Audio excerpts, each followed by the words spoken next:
Everybody keeps asking if we're back. Yeah, I'm thinking we're back. Welcome back to the Hollywood Outsider, an award-winning weekly entertainment podcast. On this episode, our news roundup leads into reviews of Nobody and Invincible, and our topic this week is why do we love lone wolf assassins? Let's get on with the show. My name is Aaron Peterson, and joining me today are my fellow host, John Davenport. Hey, Aaron, how you doing today? I'm doing great. You should be more excited because it's Godzilla week. It is Godzilla week. I can't wait. Okay, that's a little better. Amanda, what's the other noise? Rawr and what's the other? Well, Kong's got to have a noise. Oh, there you go. Yeah. Maybe I'm picking sides. Hello. Let's try this again. Amanda? Hello, Sink? hello. Hang on. Hello, Your full hello. name. Amanda Sink? Hello. Okay. Whew, we got that out. Hello. Hello. I don't think we've done a regular episode in a few weeks, right? We did like Zack Snyder's Justice League, and then we did South by, which John didn't have to partake in 4 hours of movies. Yeah, that was nice. Thanks for that. Did you listen to it? Listen to what? Did you listen to the South by episode? There was a South by episode? We love your support. Please continue. I pay the show $1 a month. There are does that a lot mean? of people who are more supportive than you, it seems. He's here every week. That's pretty supportive. Yeah. That counts. I like doing the bare minimum. I appreciate that. I show up. Too many people are trying too hard to go to the top. John's like, you know what? Yeah. I'm gonna scrape the bottom. I'm just He going to does show the up. picture, too. So that's significant. Oh, somebody forgot to ask me to do the picture today. Yeah. So if it's like Bob Odenkirk, I didn't do that. He didn't do that picture. Yeah. But Bob did that one. Bob himself. Yeah. That's it. Yeah. Or Saul. It's weird seeing Saul beat somebody's ass. But anyway, we'll get there. You know what? We got a news roundup. That's who he is. Oh my God. Are you kidding me right now?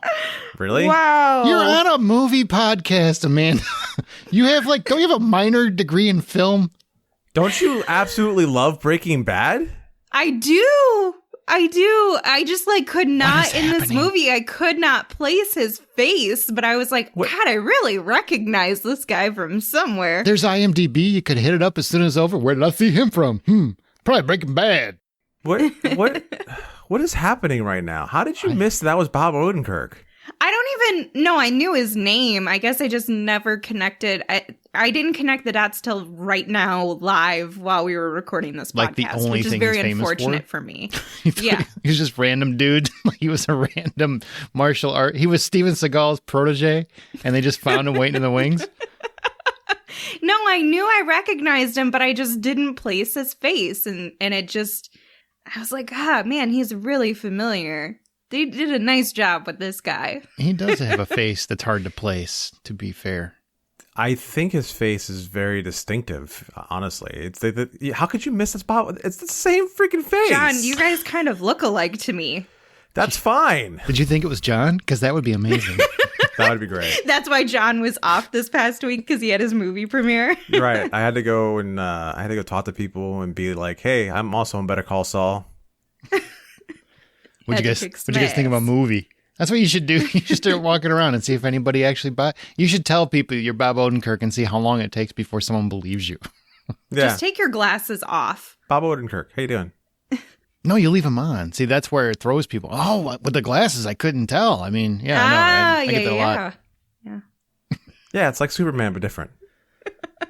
This is just taking a weird turn. Let's go to our news roundup. So Sony and PlayStation Productions are developing Ghost of Tsushima, which is a video game that the PS4 had. And John Wick's Chad Stahelski is going to direct it. National Treasure's getting a TV series, but don't get excited because Nick Cage has got nothing to do with it. But it's going to be on Disney Plus, following new younger characters. I don't want younger characters. I want Nick Cage. Regardless. Sputnik is a really great Russian sci-fi film that you can now watch on Hulu. Go find it. And because Americans can't read, Hollywood already has a remake in the works so that you can see the American version. Death on the Nile, by the way, has been pushed to 2022 amid Armie Hammer's sexual misconduct investigation. But they're saying it has nothing to do with that at all. Right. Right, Disney. Right. American Gods has been officially canceled by Starz, but there might just be a TV movie to conclude this series for fans, so that's pretty awesome if you're a fan of that.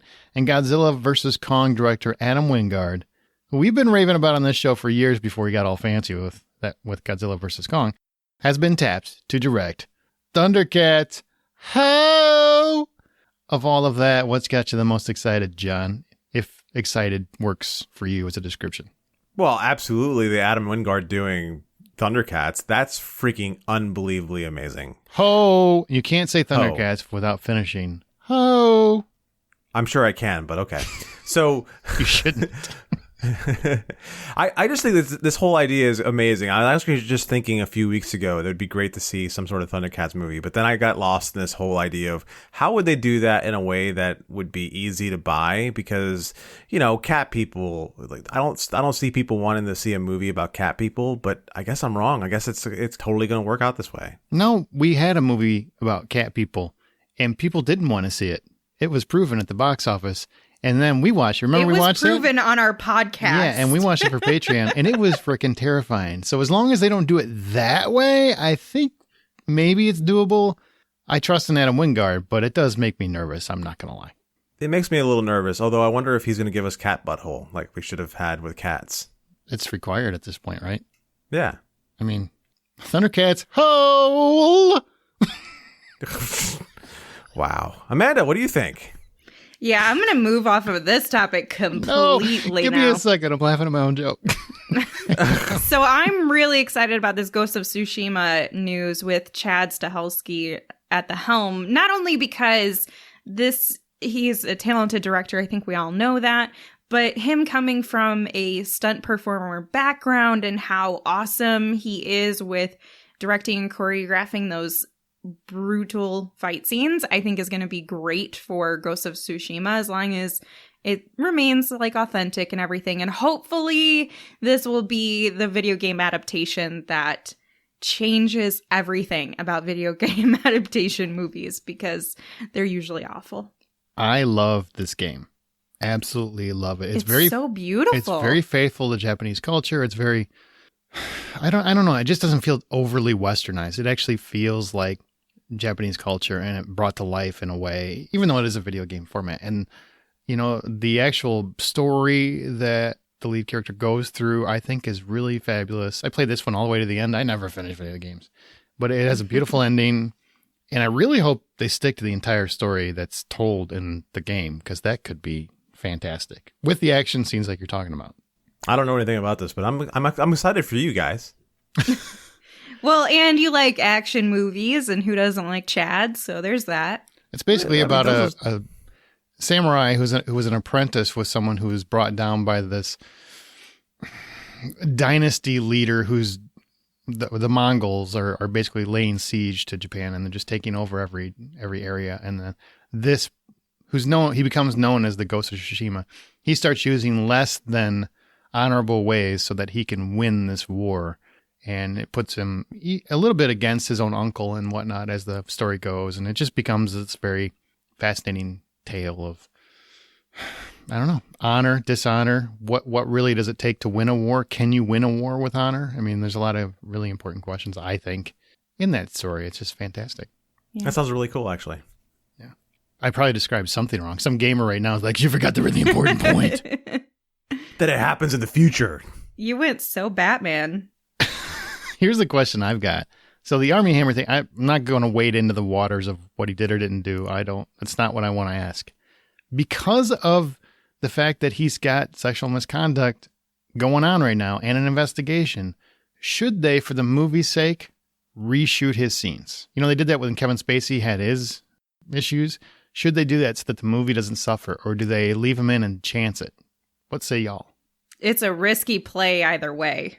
Yeah, either way, but it also depends on how much of the movie he's in. If he's in it from beginning to end as if a supporting character that follows Puro around, that'll be difficult to do. But if he's just in a scene or two, then I can see them making that work. But it's risky either way.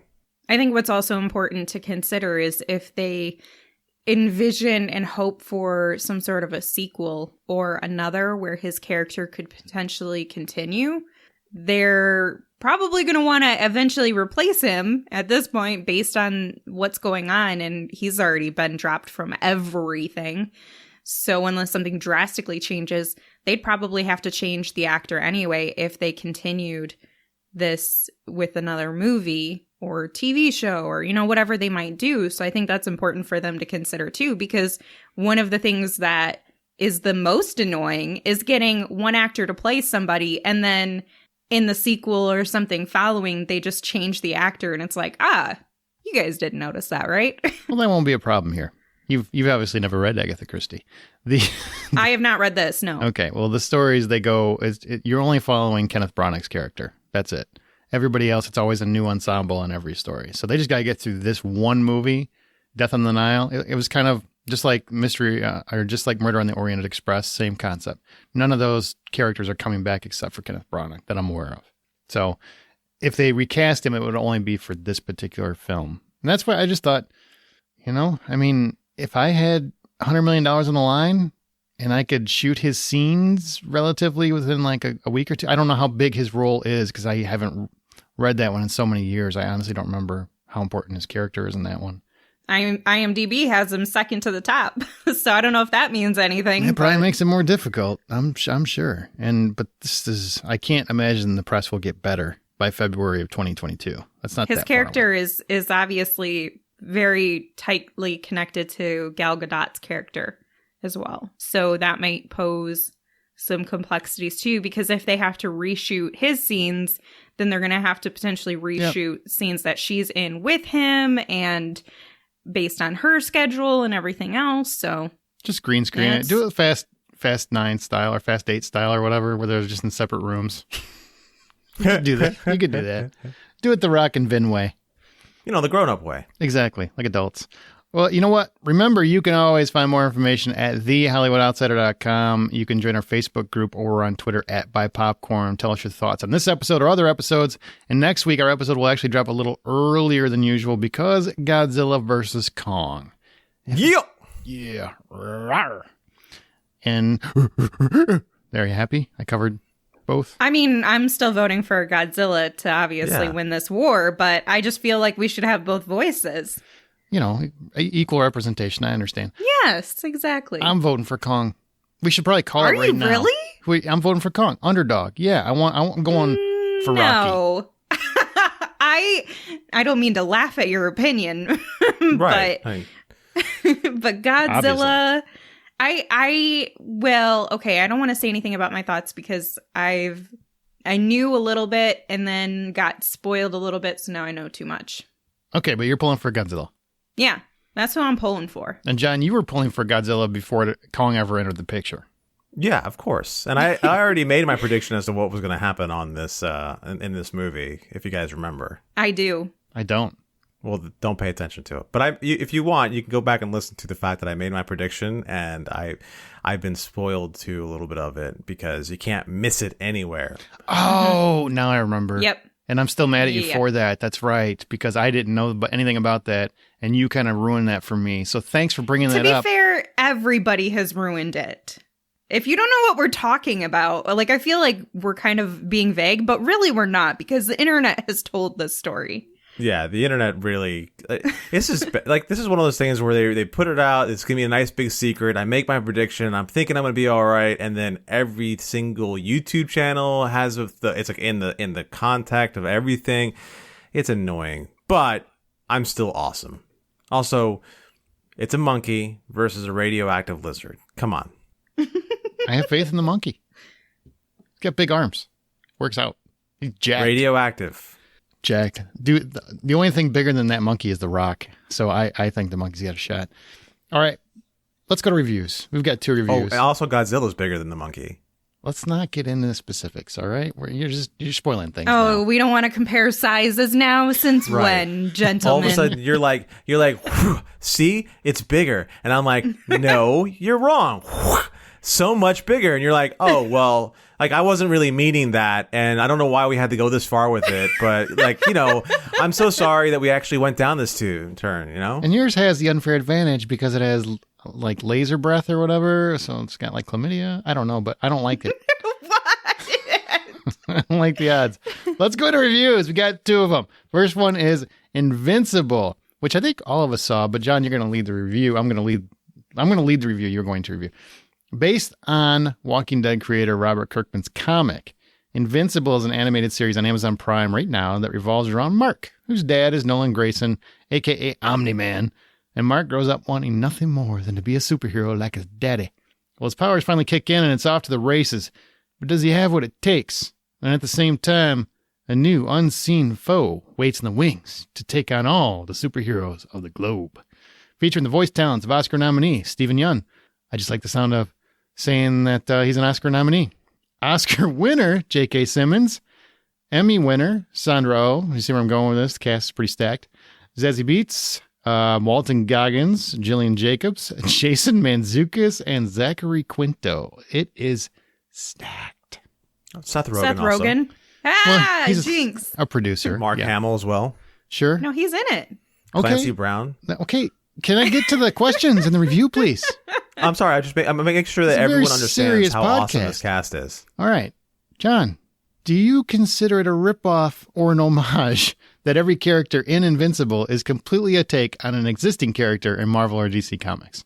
I consider it neither. It's more so along the lines of there's only so many powers out there you can give somebody, so to make it as close as possible to something else, but a little bit off to the left is bound to happen every now and again. So yeah, I don't really consider it either. Does it bother you that so many of them are basically plays on characters you know and love? No, I Okay, actually okay. like it. I actually like the fact that they're plays on characters that I know and love, and I like what happens to some of them, so it's great. All right. So I want to ask you because you're an artist.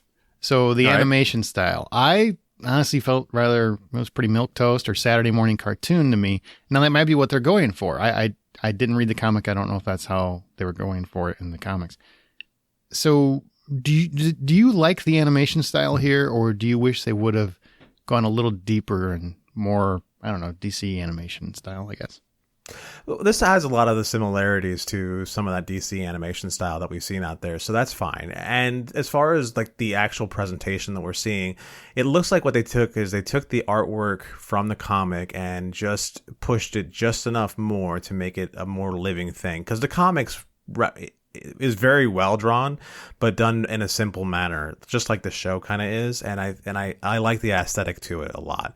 It's beautifully drawn, it's beautifully illustrated, and as far as this animation goes, I love a lot of the small little things that they throw in there. So instead of Mark flying when he does finally fly, instead of him flying like straight forward like in the Superman pose, it's more like he is kind of resting in the air in a way, and instead of him just like yeah, he kind of guides himself, and when he wants to make a turn, instead of just turning, he actually stops himself, changes direction, and then goes in that direction. And the way the whole body motion's pretty interesting and fun. So yeah, I'm really actually happy with the way this animation style works. So without giving away the twist, and there's a really big hook for the show in the first episode. I won't say where or what anything like that. We're not going to talk about that. But what are your overall thoughts on the show? So far, the first 3 episodes, I mean, they're going to drop weekly on Fridays, so there's 8 episodes total for the first season. But right now, you've seen 3 episodes. What do you think of Invincible? This is actually a story of Robert Kirkman's that I am so interested in seeing. If you liked Walking Dead and you like what happened to the characters in Walking Dead, then you're going to like this sort of story. It's a little bit darker, but at the same time, it has the ability of going very light and very fun. And as far as just this story in general, it takes everything you know about comics and kind of challenges you in your thinking. And it's actually engaging and different and just a good watch. All right. Now I saw it because you recommended it to me and I said no. And then you said, just trust me, just get to the first episode and then you'll see where you are. And I still said, no. But I eventually did because you don't kind of push too often on recommendations. So I'm like, all right, I'll give it a shot. Because everybody that listens to this show, I don't really like cartoons. I'm not a big animation fan, unless it's some movies like Pixar and some other movies. I mean, it's not like I hate it. It's just stuff I'd rather watch. Once I finally got through the first one, I was finally interested in the story. I didn't care about the story until I got through the first episode. then I became very interested. And I don't love it yet, but I do think that it's a much more adult version of stuff that we're familiar with in terms of superhero lore. It's kind of a play on the cliches to a degree, and it's a little bit unpredictable in that way, which I like, because it's not the same thing every week. You're not just saving the world every week and nothing changes. There's a little bit of a CW aesthetic to his love life, to Mark's love life, and I could do without that. But the overall arc of the story is actually very interesting. And I'll actually come back and watch the episodes as they air, which I would never do for most animated shows. So that's a compliment. That's great. That first episode caught me completely off guard because I don't have any background in these comics, but when I was watching it, I'm like, okay, this is great. This is your usual, kid gets powers, decides he wants to be a superhero, and then the twist. I was actually up and moving around my house doing something when all of a sudden I saw the twist come up, and I was like, what's this? And then I sat down, and because it happens after the credits, and that's when I couldn't stop watching. Well, remember that part when I said I wasn't going to tell you when? Well, he just ruined that. John has a problem. Amanda, you also saw this show. What did you think of Invincible overall? When it comes to the animation style, it's very, like you said, Saturday morning cartoony, and that's not... It used to be at my alley, but it's not anymore. But I will say that it's pretty bloody and gory. I was surprised by that.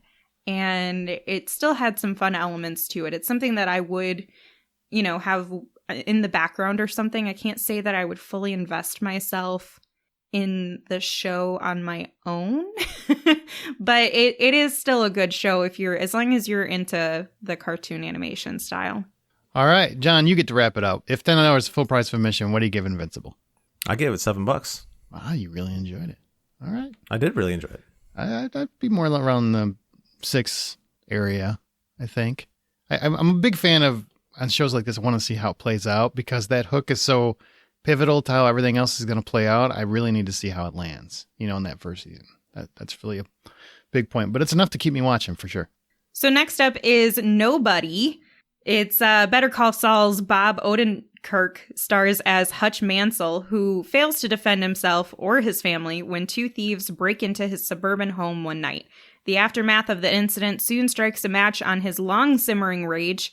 In a barrage of fists, gunfire, and squealing tires, Hutch must now save his wife and son from a dangerous adversary and ensure that he will never be underestimated again. Now, Aaron, you and I saw this. We both had a good consensus coming out of it. And I did want to share something. It's actually based on an idea by Bob Odenkirk, who dealt with a home invasion himself by trapping the trespassers in the basement. Oh. And he was frustrated with how the authorities dealt with the situation and had thought about how he would take the matter into his own hands if he was, quote unquote, a badass. Mm-hmm. So my first question is, does Odenkirk's Hutch feel like an any man? Do you know what I mean by that? Yeah, an everyman, sure. Tom Hanks. An everyman. Yeah. Yeah, I would say so. And also kudos on having Better Call Saul in your notes, but somehow still didn't make the connection. I'll just... What? No, I added it. Oh, okay. All right. I thought it was coming from the get-go. Yeah, I was... And okay, here's the honest to God's truth. And probably many people are going to feel this way. I saw the trailer. I laughed out loud. I'm like, Bob Odenkirk? Because I knew who he was, Amanda. I'm like, Bob Odenkirk, the guy from Breaking Bad and Better Call Saul, and a lot of other comedic things that you probably might not know of. He's going to be a badass, really? I just thought it was going to be very tongue-in-cheek and kind of cheesy when we sat down for it. My God, was I wrong. He won me over roughly by the midpoint. Because, I mean, it's kind of a slow...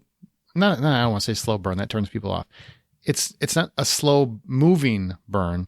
It's just a slow build up to him unleashing his real ass kickery, where it's about a half hour in before you really get to see him whoop somebody's ass, because at the forefront, there's a home invasion in his house and he kind of lets the guy go. You find out why as the movie progresses. I mean, he's really trying to restrain himself, but he unleashes more and more as the movie goes. And yeah, he came across as a great everyman, because every time he's just being a normal guy, he nails it. Even the the lameness of going to work every day. I mean, he even nails that, that death of your soul. I just think he's got that in the eyes.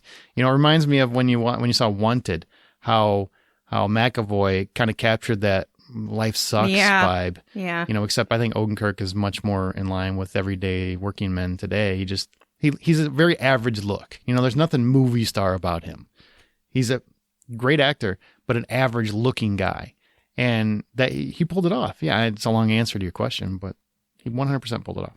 I also feel like the methods in which he beats ass feel a little bit more everyman. Honest. In terms of, like, it's not just, okay, I'm super talented with my fists and a gun. It's, I'll use whatever I have to beat your ass and kill you. You're like, he's creative, I'll say. I have often said, where I grew up, fights were common. It happened a lot. And so whenever I see fights in a movie, I'm just like, well, that's really choreographed. Because it's just not how people fight in the street. Mm-hmm. They just don't. You use the hood of a car. You use a pipe. You use a glass, but whatever you have handy. Because the odds, what you're trying to accomplish is a win. Not so much looking pretty when it's over. You just don't care how it looks. It's never sexy. I've never seen a fight look sexy, ever. And I've seen a lot of them. Never have I seen a fight look sexy. Keanu Reeves makes it look sexy because he's beautifully choreographed. That's one thing I love about this movie is the director, Ilya Nashuler, he did a wonderful job of making sure that the action was choreographed so that it felt visceral and real. And, when he's taking on a multitude of guys, he's in confined quarters, which does make it a little easier in some respects if you have some experience, I would imagine.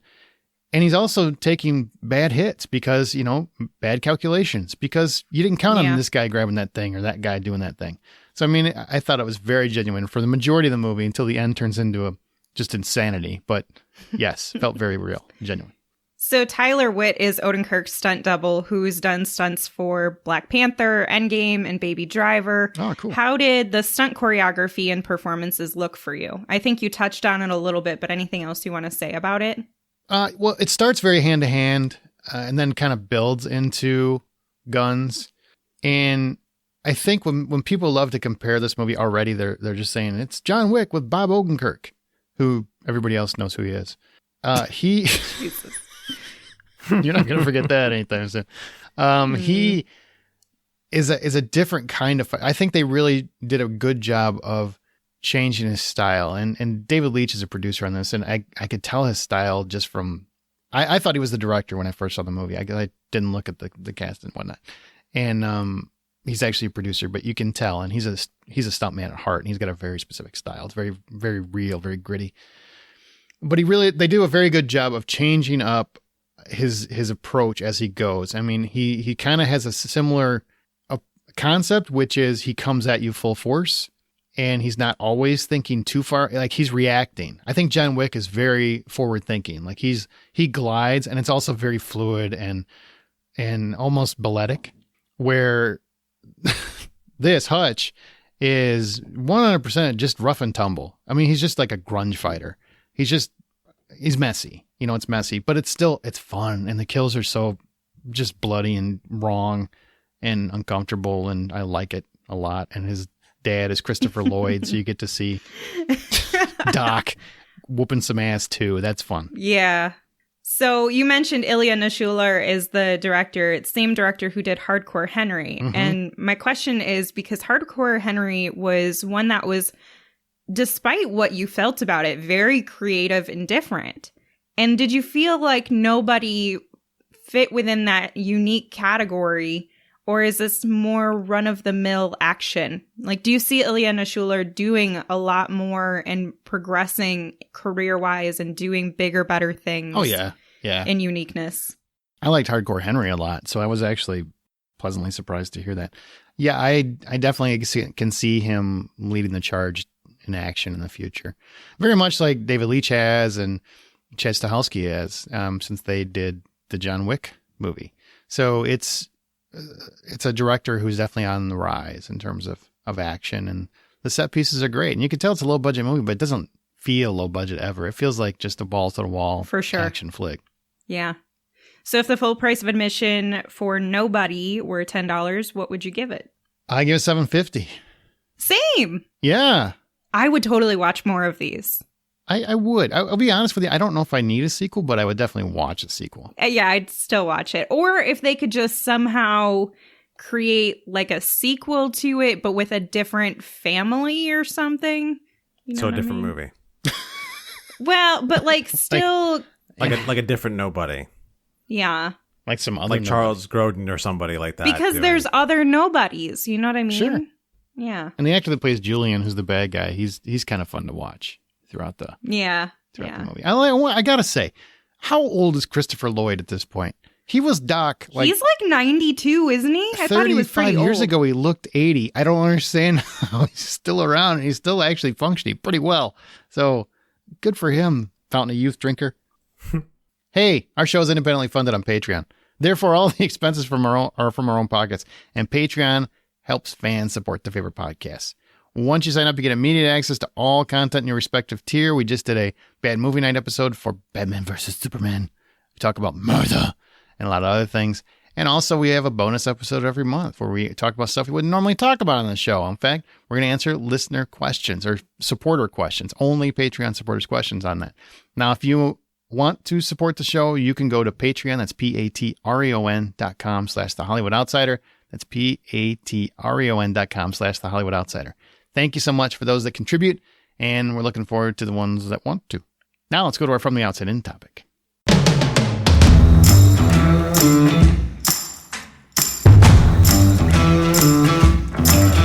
Lone wolf assassin movies. Now these are movies where one person, man or woman, doesn't matter, is either exacting revenge by slaughtering a bunch of evildoers in fantastic ways, or just does it because they love it. I think John Wick is probably the most tossed about example for this. It's a genre that's been around for decades, yet always seems to disappear for a year or two until someone, most recently John Wick, now Nobody, brings it storming back to popularity. But many films exist like this, including Death Wish, the Bourne films, Peppermint, Taken, Wanted, Leon the Professional. So what is it about someone murdering scores of thugs all on their own that keeps audiences like us coming back to the fold over and over and over again? Yeah, this is one of those things that is pretty easy to answer. It's not a hard thing to sit there and imagine. People actually want to be that person who, in situations in which they feel helpless, feel lost, or feel out of control, that they can suddenly take control and live a life like this, where they are the masters of their own destiny, and they are going to be able to save the day, and they're going to be able to just exact whatever kind of revenge they have. So that moment's the moment in which, like, you get cut off by someone, and then that person flicks you off in the rearview mirror or whatever, and you just sit there and start getting angry. Those are the kind of moments that people experience that this sort of movie speaks to. Yeah, I think people want to be a badass. Like at the core, isn't that kind of what it's all about? Like, I wish I could be this cool and get paid to do it.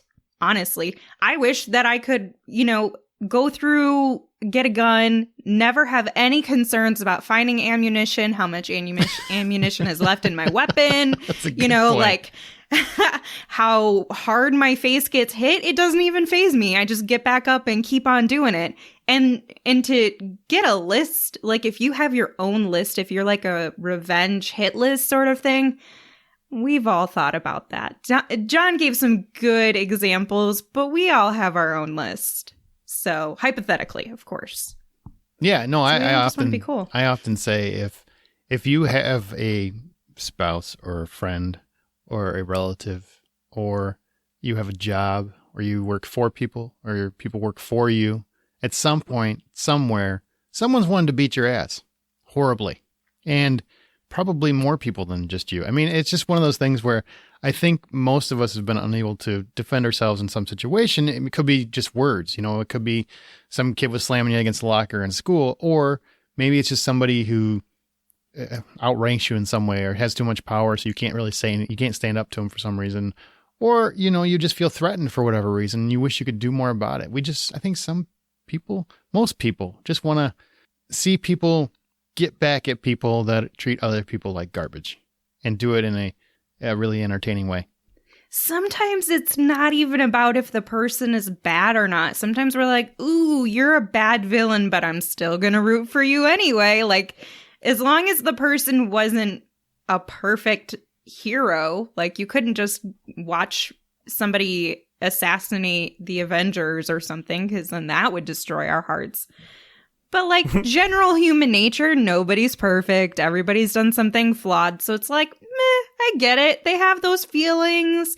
You get their backstory and understand why they're motivated or something. And then you support them. And it's usually... Like, I get it. It's usually revenge, or it's because you came after me, you killed my dog. You know, it's something along those. There's always a reason that you can justify in your mind. Like, personally, me... I think it's funny that most people are like, yeah, John Wick, they all had it coming. And I'm like, he killed a dog. I mean, he killed like 47 people. I get it.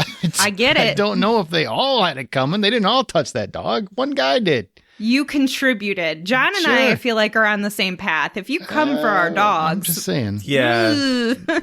Come for my dog. I'm going to close the door on your head is what's going to happen. That car door closing on the head if you come after my goddamn dog. I'll freaking...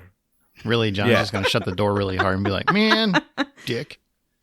That's my dog. And I think it's important to know that in a movie, it just never seems real. It's always so over the top. It's very choreographed. Yeah. It never really feels real. And because they're typically bad guys. Like, it's not like they're killing innocent people, because that would be a totally different movie. And I feel like it would set a different tone. These are very creatively gruesome kinds of assassinations. And it's people you want to see, assassinated.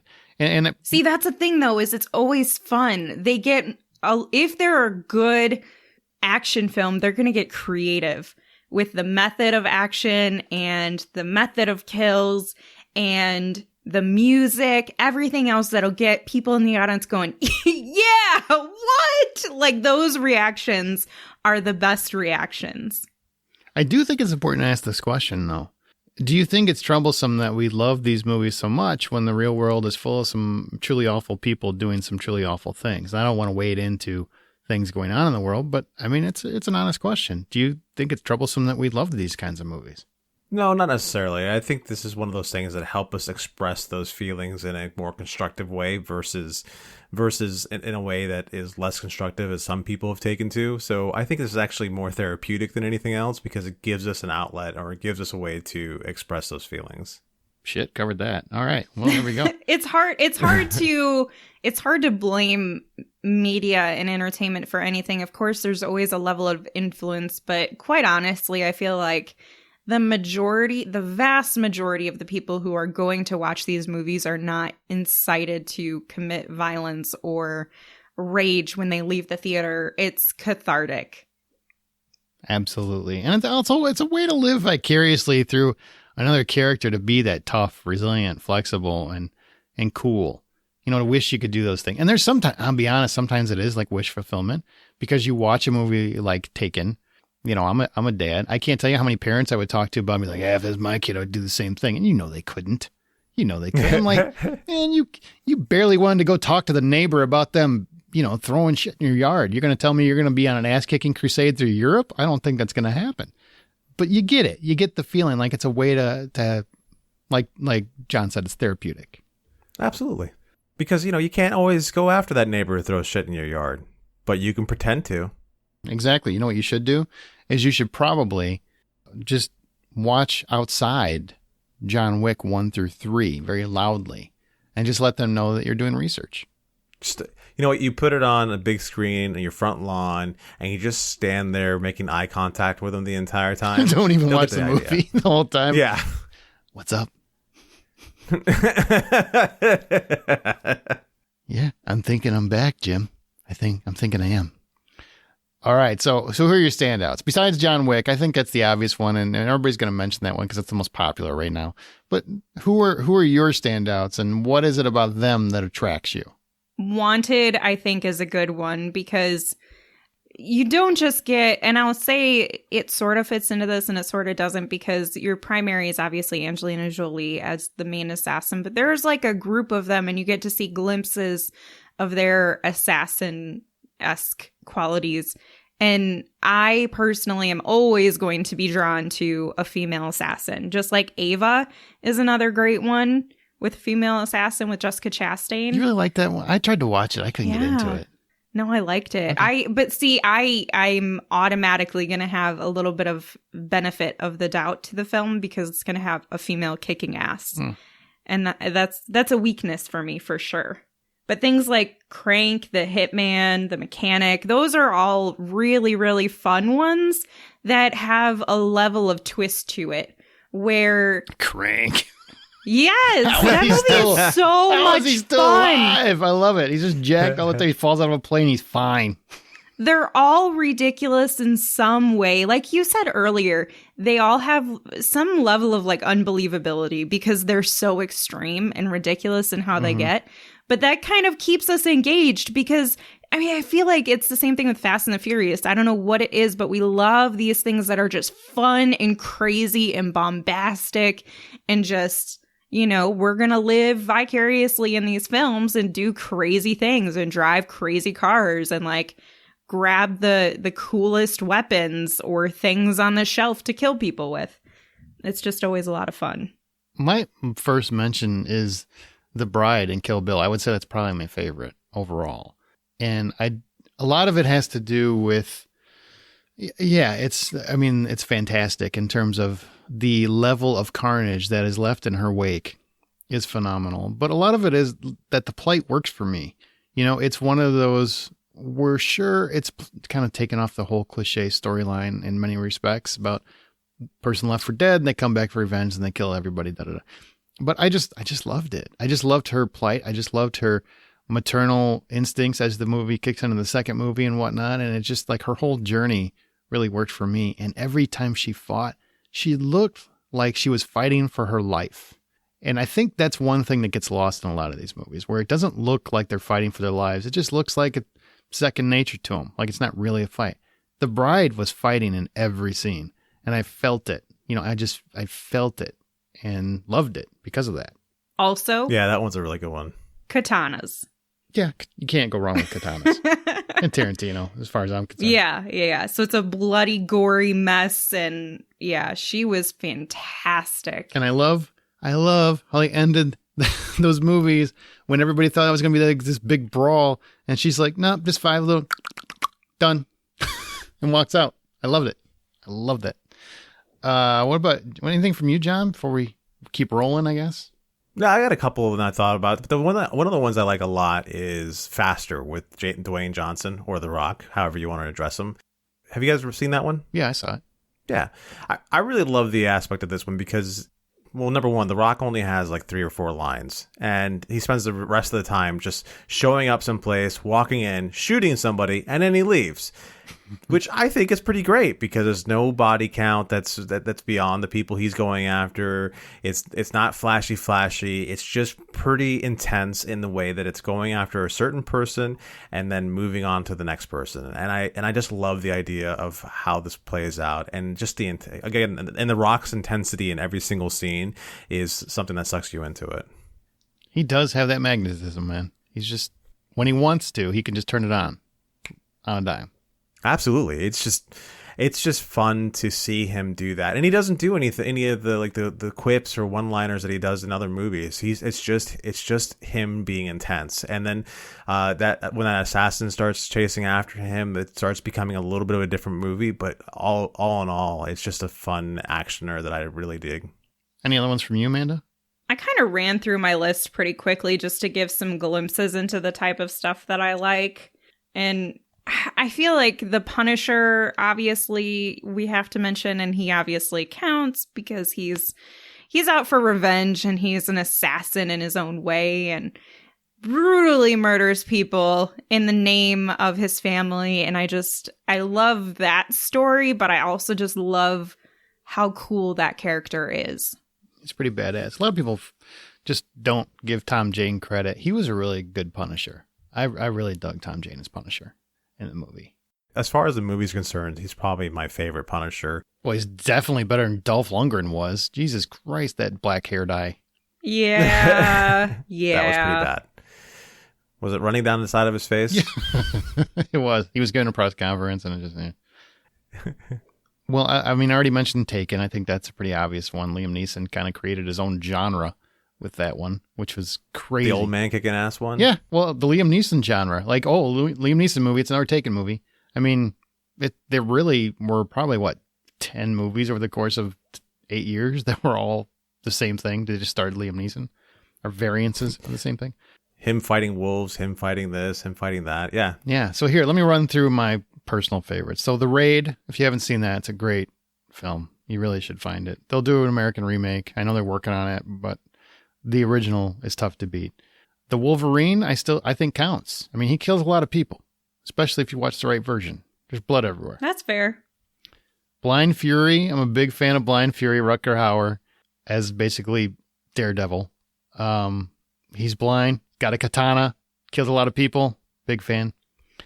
A couple of smaller ones that people don't probably remember, or maybe don't know, but Hitman with Timothy Olyphant. I love Hitman. I've seen it 1,000 times. Yes. Which is just shameful. The Big Hit, big fan of The Big Hit. Ooh, yeah. Mark Wahlberg and a late movie rental is very important to the plot. It's just I've been straight jacking. It's kind of crazy, and it's kind of fun when Spencer Confidential came out and Bokeem Woodbine is in that one too. So that was kind of fun. Reteaming with Mark Wahlberg. The Transporter, I think, is just Jason Statham at his best, his absolute best. Yes. And just destroys the world. And then there's two that I want to mention that are very special to my heart for different reasons. And they're from the 80s. One is a Chuck Norris movie called Eye for an Eye. And it's basically, he's about a cop whose wife gets killed, his wife or girlfriend, I can't remember which one it was, but then he goes on a crusade to kill pretty much everyone. And people forget Chuck Norris was a badass for a long time before he became the joke. Walker, Texas Ranger. Before he became roundhouse kick to the face guy. But man, he was a badass. And that movie was just, I love that movie as a kid. I watched it probably 1,000 times on HBO at night when my mom would go to bed, when we would siphon HBO from other people. And it was just a thing to behold because we couldn't afford it. And then the other one is Commando with Arnold Schwarzenegger. Where he's like, you told me if I told you I'd be the last. He was like, I lied. I just love that movie. I just love that he kills pretty much everyone that he comes in contact. Same concept. Somebody took his daughter and it's like, no, don't do that. That was a bad call. And he makes sure to make them pay for it. Very cheesy. You just can't mess with family. What don't people understand? You will get murdered. You don't mess with a man's car. You don't mess with a man's family. You don't mess with a man's dog. How do people not get this? A person. Let's go person, because of Peppermint, and you got Ava. It's Kill Bill. It's broken out. It's not just a man anymore. But I will say, I think this is fascinating that people would take Arnold Schwarzenegger's daughter. Like, just looking at him would make me say no. No, I'm going to let him go.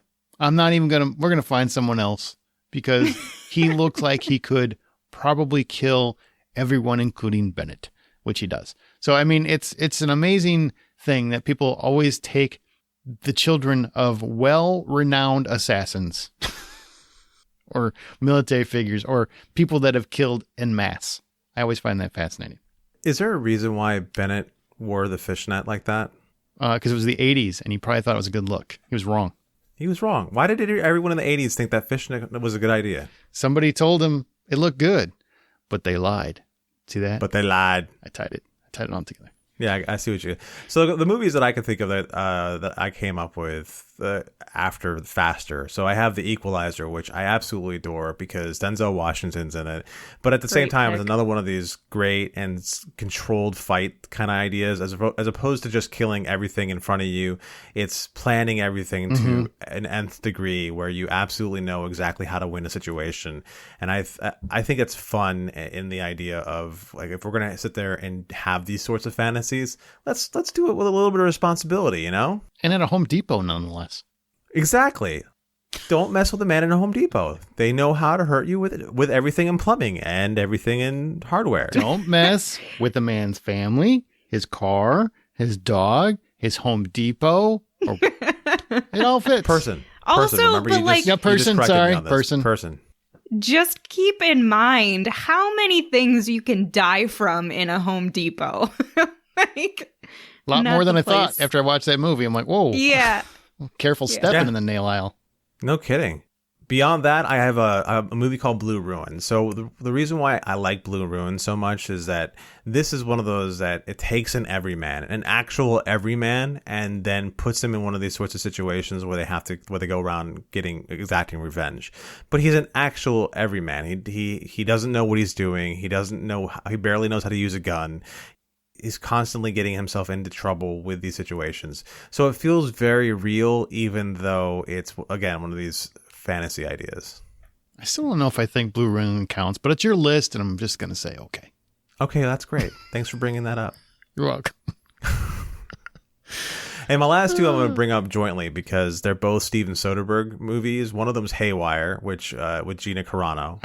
I love Haywire. I think that movie is phenomenal. I think the action in it is great. I love the idea that she only has 3 lines and it works. And we understand now why. Yeah, I understand now. And the other one is The Limey, which stars Terrence Stamp. You guys remember who Terrence Stamp is, right? General Zod from the Superman movie. Yeah. It's a little bit of a slower one, but again, same idea where somebody goes out and exacts revenge for their daughter. And I just really love that movie, and I love Terrence Stamp pulling that role off. I've never seen that one. It's slow. Like, too slow for me. I just think it's slow in general. I mean, I don't know, too slow. It's just slow. It's not Forrest Gump slow. It's not two tapes in the VCR slow. Yeah. Wait, what? Okay. I think I get it. But I probably don't. Yeah, but I mean, it's a Titanic reference. When you got the VHSs for Titanic, I picked it two up. tapes. Yeah, I picked it up. I didn't get it then. I did not. Yeah, they separated at a very not perfect time, the 2 tapes. And I think we should also mention, and we talked about Death Wish earlier. The Charles Bronson Death Wish, not whatever Bruce Willis did. That one didn't count. That was awful. That one didn't count? Nope. Doesn't even count. Awful, awful, awful movie. All right, so here, you want to hear what the listeners thought for their top 10 Lone Wolf favorite assassins, who they are? Yeah, let's do it. Absolutely. Right. So a couple of them we haven't mentioned because they're going to come up here. So here you go. Number 10, the Jackal. That is Bruce Willis, and I was kind of surprised by that. Huh. And I think that's more... Does that one count? No, I don't think it counts in terms of what we're talking about. But it's an assassin. Yeah, it doesn't seem like it fits because it's following the guy who's trying to investigate the whole thing, not the actual killer. I mean, to me, well, if we're just going to talk about assassins, then I'd be throwing Sylvester Stallone and Antonio Banderas in this bad boy because that movie is fun if you've ever seen Assassins. But we're not. We're talking about other stuff. But anyway, number 9, Commando. Number 8, Long Kiss Goodnight. I forgot Gina Davis kicks ass in that movie. Yeah, she does. I love when Sam Jackson realizes she's so much of a bigger badass than he thought. Yeah. It's great. I love the whole, like, when she goes to pull the bandage off of him and she flashes him real quick to distract him and then yanks it off. Mm-hmm. What was that for? Distraction. The next one, Grosse Point Blank with John Cusack. It's a good movie. Love that movie. That movie is so much fun to watch, and it's one of those where he doesn't want to be in those situations, but he ends up being a badass and living through them anyways. Yeah, very much so. It was like an accidental badass. Yeah. La Femme Nikita, which is, I assume, the French one, not Bridget Fonda, because, come on. Bridget Fonda is not called La Femme Nikita. Well, it's the same movie. Point of No Return or whatever, but it's the same. I'm just saying. That's the remake. Taken, Kill Bill, the Bourne films. Absolutely. Matt Damon was fantastic. So in those fun. Films. Yeah, absolutely. Now here's one we haven't talked about, and I think we probably should. But Leon, the Professional, he's a lot more methodical, I would say, and a lot more of just a regular hitman until things go south. I think the more manic performance is obviously Gary Oldman. Clearly everyone, that whole thing. But that's a great film. Great film. And then number 1, gee, can you guess? John Wick. Yeah, John Wick. Shocker. It's because he's the best. I can't imagine why. He's the know. best. That's because everyone loves dogs. That's what it is. I think that's a factor. I really do. Or it's Keanu Reeves. Everybody loves Keanu Reeves. Everybody does love Not Keanu everybody Reeves. loves dogs, but everybody loves Keanu. Well, how can you not? The guy is just super sweet. Beautiful, sweet man. Yeah. You guys act like you know him. All right. But he is. I feel like I do. I feel like I want to. He's so soulful. What? See, he's so soulful. And he even makes that beard work, even though it's never really a complete beard. It's always so patchy, and it still works for him. Don't judge Keanu. I'm saying that works. That's fantastic. I will come after you. I can't grow anything. I admire what he can grow. I'm just saying it's never really a full beard. It's very patchy. Look at it. There's spots. I'm like, fill them in. Come on. Don't you have a guy that can do this? Why does he always look so raggedy? Jeez. Yeah, it's not. You don't always have to be a homeless actor. Okay, now, upcoming releases. What's coming out? All right, so up first, the only movie that actually matters is Godzilla vs. Kong. In the epic next chapter of the cinematic monsterverse, pits two of the greatest icons in motion picture history against one another. The fearsome Godzilla and the mighty Kong, with humanity caught in the balance. This is directed by Adam Wingard and stars Alexander Skarsgård, Millie Bobby Brown, and Rebecca Hall. Yeah! What is the voice you are using? I have no idea. But I love the enthusiasm. I have no idea where it came from. I don't know what's going on. It just happened. I admire it. I respect it. I do want to say, if this is going to theaters and HBO Max, by the way, on March 31st. Mm-hmm. If you're watching on HBO Max, if it's for health reasons or because you're concerned about your health, good on you. I understand. I totally respect your decision. If you're staying at home because you're lazy and you don't want to see Godzilla versus Kong and you feel perfectly safe and you don't want to see Godzilla versus Kong on a movie screen, I'm just very disappointed in you. I think you could do better. That's all. See, I'm going Friday to get my first shot for the vaccine, and then I'm going straight to the movie theater. I'm going to be high. It's going to be great. You're going to have 5G. Woo! Woo! 5G. Well, coming out on the same day, March 31st. That's how they pirate movies now. You got the vaccine 5G. Witness Infection is coming to VOD. Sometimes the past comes back to bite you. Two rival mob families are transferred from the Witness Protection Agency by mistake to the same city in California. Any recent film or TV recommendations not previously discussed? Well, before we get to what everybody has, if they have anything, let's discuss The Falcon and the Winter Soldier real quick. I haven't had a chance to really talk about it. Several episodes have dropped right now. What do you think? Do you like it? Do you not like it? Where are you at with this Disney Plus show? I have seen the first 2 episodes. I am sometimes invested. I also feel like it's kind of just Marvel churn, if that makes sense. It's just them spitting something out. I will say I'm much more invested in the story and the scenes when Bucky's on than, not to say that I don't care about there being a new Captain America and all of that, but I don't know. I just don't feel so invested in this show. The first episode was a little bit of moving pieces around, trying to set up everything, and I understood that. It was okay. The second episode was a lot of fun, and I was really into it, and I'm excited now that you see Bucky and Sam together, and that's the whole thing that makes this show work, is Bucky and Sam together, and if they try to separate them again, I don't know how it's going to work from that point on, but yeah, I'm happy. Yeah, I had a real problem with how they started the show, because the first episode, and of course, because it's Marvel, everybody on the internet is like, it's the best show ever. I'm like, no, it's not. It's really just okay. And I like both actors, so it's not like an actor issue. And together, I thought I couldn't wait for them to get together. But I didn't know I'd be waiting till episode 2. I just thought that was ridiculous. There's one action scene in the first episode, and then the rest of it was just okay. Like, the rest of it was just fine. I like Captain Marvel better than that first episode, and I did not like Captain Marvel that much. It was okay. And then the second episode, they finally got to do some buddy stuff, and that was a lot of fun. I do think they play well off each other. I do think they need to hurry up and get the plot moving, because so far I think it's I'm kind of tired of Wyatt Russell getting just as much screen time as our guys. Yeah. It's not working for me as much as I think Disney thinks it's working. That's pretty fair. All right. Well, Amanda? I want to recommend The Last Blockbuster. If you have not seen it, it's coincidentally... Where can you watch that? Which is on Netflix. Yeah, it's coincidentally on Netflix. Now, they do give you some good insight as to like what actually happened, and Netflix isn't the full demise of Blockbuster, but it's really focusing on the last one that's still standing in Oregon. And oh my God, I really want to take a trip out there just to go to Blockbuster. I know that seems crazy, but I really, really do. Like, I had so many nostalgic feels just watching this documentary, and I just really want to go back.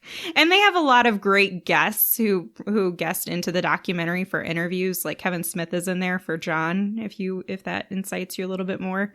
But yeah, it was fun. It was a good time, especially if you were alive in the 90s and 2000s and fan of movies. You should probably watch it. John, you got anything? No, I don't. Me either. How about a weekly streaming recommendation? This is where once a week, one of our hosts recommends something to watch on a streaming service. Amanda, it's your turn. So the one I want to recommend to you to watch, and I really, really hope people take advantage of this, is watching Seaspiracy on Netflix. There's a lot of information that's recycled for me, at least, because I've watched and kept up on documentaries that occurred like 10 years ago on whales and dolphins and the Cove and them being slaughtered and all that stuff. But it's starting to go a little bit deeper dive into the ocean and what mankind is doing to basically destroy the ocean, even though that's the source of a majority of our oxygen. But also it starts to investigate the fishing and a lot of different things that relate to sea life. So if you're one of those people that likes to watch a documentary and kind of get blown away, and not in always in a great way, but also just have your eyes opened, this is a good documentary to check out. I just watched it, and it's brutal. It's just, I mean, it starts as like this documentary on plastics in the ocean, and then it goes into these sordid details about the fishing industry and some really scary facts about, like you said, the end of ocean life as we know it. And then like a fish mafia. There's like a fish mafia involved.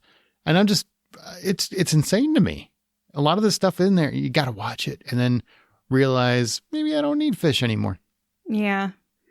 Or yeah, cows. It's kind of scary when you realize the investment that other people have in safeguarding these secrets. Oh, man. Oh, some cruel. Not just the pretty animals. That's the one thing I think is important to mention about it. It's not just about, oh, you don't like dolphins are pretty, so you just don't want them to get like it. It actually goes into pretty good detail about what it means, what is happening to fish across the world, and how the impact to humanity. Yeah, the impact to humanity, what it actually is going to mean, which is a bigger crisis than plastic, which is insane. Does it make you want to go? One of the things the director did is he brings his own silverware, reusable silverware to places and straws. Does it make you want to do that? Usually, well, no, because it's pointed out very clearly that it's more the fishing industry that's a problem than the plastic. Plastic is a problem, don't get me wrong, but it's really the fishing industry. But I usually have metal wherever I'm eating anyway. It's not like they're giving me plastic spoons unless you're eating at McDonald's. Not that I'm knocking McDonald's. McDonald's is fine. What do they need spoons for? At McDonald's? Yeah. What do you need a spoon for when a spork can do both jobs? I love spork. Honestly, that was the best invention ever. Sporks are amazing. They are. It's so many purposes. You could get a splinter out. You could eat soup. You could stab someone in the lunch line. You could turn into your own assassin with the spork. Exactly. You could spork someone to death. You could share your thoughts on this episode or anything else in our Facebook group, on Twitter, @BuyPopcorn. Our site is thehollywoodoutsiders.com. You can also email us, feedback@thehollywoodoutsiders.com, if you want to write an email and tell us how you didn't like something we did. You can also rate us and subscribe on your preferred podcast app, which is greatly appreciated. You can find John's artwork on Insta and Twitter @RJohnDraws, Amanda and Veronica's Marshmallows and Smirk, and @SinkIntoThis, and me and the Blacklist Exposed and Presenting Hitchcock, and @Aaron Smirks. Now, as we head out, our Ho Teachable Minute, which is where I'm going to talk about something that I learned in film or television real quick in less than a minute. I learned this, very important, since we're talking about HBO Max and how you don't want to leave your couch to watch Godzilla vs. Kong. You probably should. They don't have HBO Max on LG TVs because of their operating system. Because HBO Max hasn't made an app for it. That's right. And it has nothing to do with anything LG's doing wrong. It's just HBO Max doesn't want to do it because their OS is patented or trademarked and all that jive. And they're the only TVs that use it. And apparently HBO Max is like, we don't need your TVs. Figure it out. And so they leave the consumer to figure it out. It's not bad enough. You bitches aren't going to restore the Snyderverse. You can't make an app for LG. Stop being bitches Max and get on that. That's all I'm asking. HBO. No, bitches Max. Get it? Oh, stop being bitches Max. I get it. I don't even know why. You just ruined the joke. You did. You just took the joke, wiped your ass with it, and threw it back at me like it was my fault. Okay, that's a little extreme. Well, I thought you were saying stop being bitches, comma, Max, but you were saying John is using punctuation in his brain now. I just want to emphasize what the Hollywood Outsider has done to impact his life. Right. So that's what I heard. I thought you were saying. I thought. See, yeah. We got it. You know what? It's time to head out. Remember, the next time you head to a theater, I feel like I'm peer pressuring people. If you really don't feel sick, enjoy the movie however you want to enjoy it. I'm just ribbing you, is the old term. But the next time you head to a theater or sit comfortably on your couch waiting for one to open to watch Godzilla vs. Kong, buy popcorn.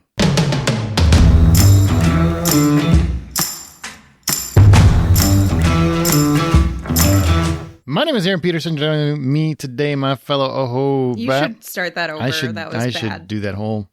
I mean, there's like a whole bunch of words at once. Bitches Max, John. Bitches Max. Yeah, I thought it was bitches / or comma Max. Why would there be a comma? Like you were Stop being saying, bitches. Wait. Max? Why wouldn't I do the whole HBO Max? Like you were addressing them as a person. So like maybe you thought their last name was Max and not their full like